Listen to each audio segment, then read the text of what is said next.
प्रभु तेरी वाणी जीवन की रोटी, नैनों की ज्योति अंधेरा मिटाती।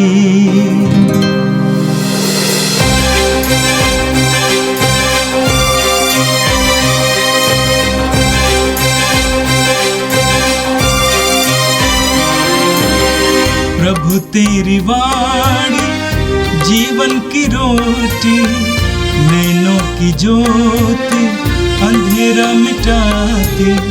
प्रभु तेरी वाणी जीवन की रोटी, नैनों की ज्योति अंधेरा मिटाती। वाणी वाणी वाणी वाणी वाणी पवित्र है, शाश्वत है, जीवन का मन्ना है। 28 नवंबर मंगलवार। पहला पाठ नबी दानियल का ग्रंथ, अध्याय 2, पद संख्याएँ 31 से 45 तक। ईश्वर एक ऐसे राज्य की स्थापना करेगा जो अनंत काल तक नष्ट नहीं होगा और सभी राज्यों को चूर चूर कर देगा। दानियल ने नबूकदनेजर से यह कहा, राजा, आपने यह दिव्य दृश्य देखा। एक विशाल, दीप्तिमान और भीषण मूर्ति आपके सामने खड़ी थी। उस मूर्ति का सिर सोने का था, उसकी छाती और भुजाएं चांदी की थी, उसका पेट और कमर पीतल की, उसकी जांघें लोहे की और उसके पैर अशांत लोहे के और अशांत मिट्टी के थे। आप उससे देख ही रहे थे कि एक पत्थर अचानक अपने आप गिरा, उस मूर्ति के लोहे और मिट्टी के पैरों पर लग गया और उसने उनके टुकड़े टुकड़े कर डाले। उसी समय लोहा, मिट्टी, पीतल, चांदी और सोना सब चूर चूर होकर ग्रीष्म ऋतु की भूसी की तरह पवन द्वारा उड़ा लिया गया और उसका कुछ भी शेष नहीं रहा। जो पत्थर मूर्ति पर लग गया था वह समस्त पृथ्वी को ढकने वाला विशाल पर्वत बन गया। यह था आपका श्वापन। अब मैं आपको उसका अर्थ बताऊंगा। हे राजा, आप राजाओं के राजा हैं। स्वर्ग के ईश्वर ने आपको राजत्व का अधिकार, सामर्थ्य और सम्मान प्रदान किया। उसने मनुष्यों, मैदानों के पशुओं और आकाश के पक्षियों को वे चाहे कहीं भी निवास करें, आपके हाथों सौंपा और आपको सब कुछ का अधिपति बना दिया। मूर्ति के सोने का सिर आप ही हैं। आपके बाद एक दूसरा राज्य आएगा, वह आपके राज्य से कम वैभवशाली होगा और उसके बाद एक तीसरा राज्य जो पीतल का होगा और समस्त पृथ्वी पर शासन करेगा। चौथा राज्य लोहे की तरह मजबूत होगा। जिस प्रकार लोहा सब कुछ पीस कर चूर कर सकता है, उसी प्रकार वह राज्य पहले के राज्यों को चूर चूर कर नष्ट करेगा। आपने देखा है कि वे पैर अशांत मिट्टी के और अशांत लोहे के थे। उसका अर्थ है कि उस राज्य में फूट होगी, उसमें लोहे की शक्ति होगी, क्योंकि आपने देखा है कि मिट्टी में लोहा मिला हुआ था। उसके पैर अशांत लोहे और अशांत मिट्टी के थे। उसका अर्थ यह है कि उस राज्य का एक भाग शक्तिशाली और एक भाग दुर्बल होगा।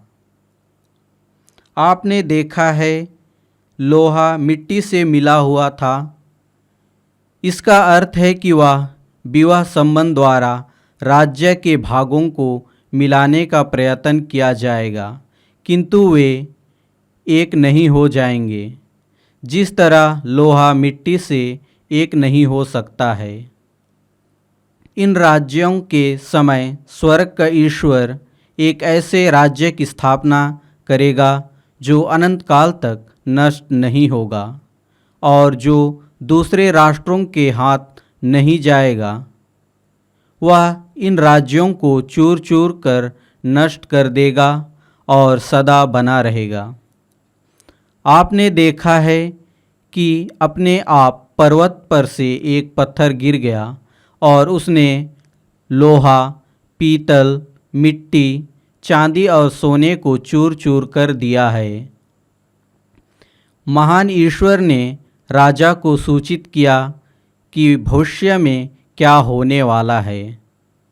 यह स्वप्न सच्चा है और इसकी व्याख्या विश्वसनीय है। यह प्रभु की वाणी है। संत लूकस के अनुसार पवित्र सुसमाचार अध्याय 21 वाक्य 5 से 11 तक। कुछ लोग मंदिर के विषय में कह रहे थे कि वह सुंदर पत्थरों और मनौती के उपहारों से सजा है। इस पर ईसा ने कहा, वे दिन आ रहे हैं जब जो कुछ तुम देख रहे हो उसका एक पत्थर भी दूसरे पत्थर पर नहीं पड़ा रहेगा, सब ढा दिया जाएगा। उन्होंने ईसा से पूछा, गुरुवर, ये कब होगा और किस चिन्ह से पता चलेगा कि यह पूरा होने को है? उन्होंने उत्तर दिया, सावधान रहो, तुम्हें कोई बहकाए नहीं, क्योंकि बहुत से लोग मेरा नाम लेकर आएंगे और कहेंगे मैं वही हूं, और वह समय आ गया है, उनके अनुयायी नहीं बनोगे। जब तुम युद्धों और क्रांतियों की चर्चा सुनोगे तो मत घबराना, पहले ऐसा हो जाना अनिवार्य है, परंतु यही अंत नहीं है। तब ईसा ने उनसे कहा, राष्ट्र के विरुद्ध राष्ट्र उठ खड़ा होगा और राज्य के विरुद्ध राज्य। भारी भूकंप होंगे, जहां तहां महामारी तथा अकाल पड़ेगा। आतंकित करने वाले दृश्य दिखाई देंगे और आकाश में महान चिन्ह प्रकट होंगे। ये प्रभु का दिव्य सुसमाचार है। क्रिस्त प्रभु की जय। मेरे प्रिय भाई और बहनों, आज का पहला पाठ नबी दानियल के ग्रंथ के अध्याय 2 से लिया गया था। हम सभी रातों में कई सपने देखते हैं, लेकिन अधिकतर सपने हम भूल जाते हैं। बहुत कम सपने ही हम याद करते हैं, और उनमें से कुछ ऐसे सपने होते हैं जो हमें हैरान करते हैं, बार बार हमारे मन में आते रहते हैं। उन सपनों का एक अर्थ है, एक उद्देश्य है। बाइबल में हम पढ़ते हैं कि ईश्वर सपनों के जरिए अपने भक्तों को संदेश देता था। नए विधान में हम पढ़ते हैं कि संत यूसुफ को सपने में प्रभु ने दिखाई दिया और कहा कि मरियम को अपनी पत्नी के रूप में स्वीकार करने के लिए संकोच नहीं करना, क्योंकि उसके गर्भ में जो है वो पवित्र आत्मा के द्वारा है। तो ईश्वर सपनों के द्वारा हमें संदेश देता है। हमें पुराने विधान में पढ़ने को मिलता है, उत्पत्ति ग्रंथ के अध्याय 41 में मिस्र के राजा फिरौन को 2 सपने मिले। एक सपना था 7 मोटी मोटी गायों का सपना, और दूसरा सपना था 7 पतली पतली गायों का सपना। और फिरौन परेशान हुआ। वो सपना फिरौन को परेशान कर रखा। अंत में फिरौन ने अपने लोगों को बुलाया सपने का अर्थ बताने वाले लोगों को बुलाया और उनसे कहा कि हमें अर्थ बताओ, इसका अर्थ क्या है। और अंत में हम जानते हैं फिरौन ने यूसुफ को बुलाया और यूसुफ ने उस सपने का अर्थ बताया कि वे 7 मोटी मोटी गायें आने वाले 7 समृद्धि के वर्ष हैं और वे 7 पतली पतली गायें उसके बाद आने वाले 7 अकाल के वर्ष हैं। इसलिए अपने देश को बचाना है तो समृद्धि के वर्ष के समय आप अनाज इकट्ठा करके रखें। और ऐसा ही हुआ। इसी तरह आज के पाठ में आपने देखा बाबुल के राजा नेबुकदनेस्सर को एक सपना मिलता है। उस सपने में क्या देखा उसने कि एक बहुत बड़ी मूर्ति देखी। उस मूर्ति का सिर सोने का था, उसकी छाती और भुजाएं चांदी की थी, उसका पेट और कमर पीतल की, उसकी जांघें लोहे की और उसके पैर अंशतः लोहे और अंशतः मिट्टी की। राजा परेशान हुआ, लोगों को बुलाया। अंत में राजा ने दानियल से पूछा, मुझे इसका अर्थ बता दो। और दानियल ने अर्थ बता दिया। दानियल ने कहा, मूर्ति के सोने का सिर आप ही हैं। आपके बाद एक दूसरा राज्य आएगा, वो आपके राज्य से कम वैभवशाली होगा और इसके बाद एक तीसरा राज्य जो पीतल का होगा और समस्त पृथ्वी पर शासन करेगा। चौथा राज्य लोहे की तरह मजबूत होगा। जिस प्रकार लोहा सब कुछ पीसकर चूर करता है, उसी प्रकार वह राज्य पहले के राज्यों को चूर चूर कर नष्ट कर देगा। आपने देखा है कि वे पैर अंशतः मिट्टी के और अंशतः लोहे के थे। इसका अर्थ है कि उस राज्य में फूट होगी, उसमें लोहे की शक्ति होगी, क्योंकि आपने देखा है कि मिट्टी में लोहा मिला हुआ है। उसके पैर अंशतः लोहे और अंशतः मिट्टी के थे। इसका अर्थ यह है कि उस राज्य का एक भाग शक्तिशाली और एक भाग दुर्बल होगा। आपने देखा है कि लोहा मिट्टी से मिला हुआ था। इसका अर्थ है कि विवाह संबंध द्वारा राज्य के भागों को मिलाने का प्रयत्न किया जाएगा, किंतु वे एक नहीं हो जाएंगे, जिस तरह लोहा मिट्टी से एक नहीं हो सकता है। एक सुंदर सपना है जो राजा नेबुकदनेस्सर को मिलता है। एक बहुत बड़ी मूर्ति और मूर्ति का अलग अलग हिस्सा अलग अलग धातु से बना हुआ है, लेकिन पैर विशेष रूप से बना हुआ था लोहा और मिट्टी। और एक पत्थर गिर गया और उस मिट्टी पे लग गया और वो मूर्ति चूर चूर हो गई। एक जबरदस्त उदाहरण है। हम सभी के अंदर जिस तरह उस बहुत बड़ी मूर्ति के अंदर एक कमजोर हिस्सा था जहां पर पत्थर गिरा और वो नष्ट हो गई, उसी तरह हम सब के अंदर कोई न कोई कमजोर पक्ष होगा। हम सब के अंदर कोई ना कोई कमजोर पक्ष होगा। संसार के अच्छे से अच्छे लोगों के अंदर भी कोई कमजोर पक्ष होता है और शैतान वहीं पर मारता है और वह गिर जाता है। हमारे कमजोर पक्ष के बारे में हमें मालूम है, ईश्वर को मालूम है और शैतान को भी मालूम है। और जब वो मारेगा तो वहीं मारेगा। जिस तरह वो मूर्ति गिर पड़ी उसी तरह हम भी गिर जाएंगे। इसलिए इस सुंदर वचन के द्वारा प्रभु हमें इस संदेश देते हैं, हमारे अंदर भी कोई कमजोरी है, उस पक्ष को पहचानना जरूरी है और उसको मजबूत करना जरूरी है। किसी के अंदर वो पक्ष लैंगिकता हो सकती है, किसी के अंदर वो पक्ष लालच हो सकता है, किसी के अंदर वो पक्ष पेटूपन हो सकता है, किसी के अंदर वो पक्ष अहंकार हो सकता है। अलग अलग पक्ष जो कमजोर है, जो हमें कमजोर कर देता है। हमें उसको पहचानना है और उसको दुरुस्त करना है, ताकि हम मजबूत बने रहें, ताकि हम प्रभु के सामने खड़े रह सकते हैं। और आज का सुसमाचार संत लूकस के सुसमाचार के अध्याय 21 से लिया गया था। सुसमाचार में आपने सुना कि प्रभु यीशु यरूशलेम मंदिर के विनाश के बारे में भविष्यवाणी करते हैं और संसार के अंत के विषय में शिक्षा देते हैं। वचन में आपने सुना कुछ लोग मंदिर के विषय में कह रहे थे कि वह सुंदर पत्थरों और मनौती के उपहारों से सजा है। यरूशलेम मंदिर बहुत ही सुंदर था, अच्छे अच्छे और लंबे लंबे पत्थरों से, सुंदर सुंदर पत्थरों से बनाया हुआ था।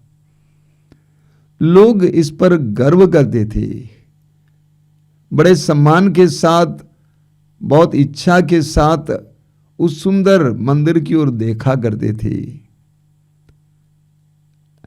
वचन में आगे आपने पढ़ा, इस पर ईसा ने कहा, वे दिन आ रहे हैं जब जो कुछ तुम देख रहे हो उसका एक पत्थर भी दूसरे पत्थर पर नहीं पड़ा रहेगा, सब ढा दिया जाएगा।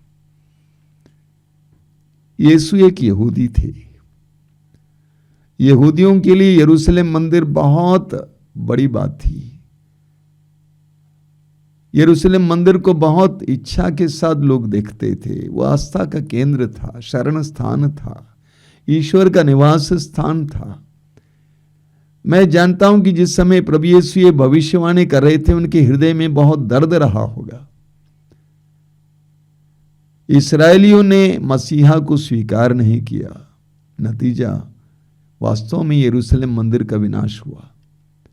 सन 70 में, यानी प्रभु यीशु की मृत्यु के बाद करीब 40 साल हुआ, और सन 70 में रोमी सम्राट ने यरूशलेम मंदिर को नष्ट कर दिया। जैसा कि प्रभु ने कहा, एक पत्थर दूसरे पत्थर पर नहीं पड़ा रहा, पूरी तरह से विनष्ट किया। आगे प्रभु यीशु संसार के अंत के बारे में हमें शिक्षा देते हैं। उन्होंने उत्तर दिया, सावधान रहो, तुम्हें कोई नहीं बहकाए, क्योंकि बहुत से लोग मेरा नाम लेकर आएंगे और कहेंगे मैं वही हूं, और वह समय आ गया है, उनके अनुयायी नहीं बनोगे। प्रभु यीशु के जमाने के बाद से आज तक बहुत सारे लोग संसार के अंत के बारे में भविष्यवाणी करते आए हैं। हमारे समय में भी बहुत सारे लोग आके बोलते हैं कि संसार का अंत हो रहा है।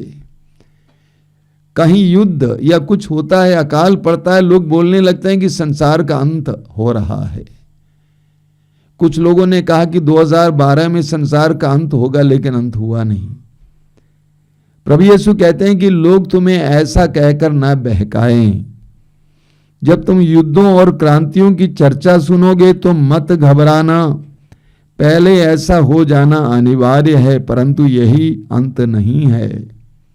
युद्ध और इस प्रकार की घटनाएं ये संसार के अंत का कोई संकेत नहीं है, प्रभु यीशु कहते हैं। तब ईसा ने उनसे कहा, राष्ट्र के विरुद्ध राष्ट्र उठ खड़ा होगा, राज्य के विरुद्ध राज्य, भारी भूकंप होंगे, जहां तहां महामारी तथा अकाल पड़ेगा, आतंकित करने वाले दृश्य दिखाई देंगे और आकाश में महान चिन्ह प्रकट होंगे। प्रभु यीशु कहते हैं ये सब होने वाला है, होगा। हमारे जमाने में हमने इतनी बड़ी आपदा को देखा है, महामारी को देखा है, अंत नहीं होता है। प्रभु क्या बताना चाहते हैं? एक विश्वासी को संसार के अंत के बारे में सोचकर घबराना नहीं चाहिए। एक विश्वासी संसार के अंत के बारे में सोचकर घबराता नहीं, डरता नहीं है, बल्कि वो सदा तैयार रहता है। इसीलिए सुसमाचार में बार बार आपने सुना है, प्रभु यीशु ने कहा, सदा तैयार रहो, जागते रहो, तुम नहीं जानते किस घड़ी मानव पुत्र आएगा। इसीलिए एक विश्वासी घबराता नहीं है, हर समय संसार के अंत के लिए और अपने अंत के लिए तैयार रहता है, हिसाब किताब सही रखता है।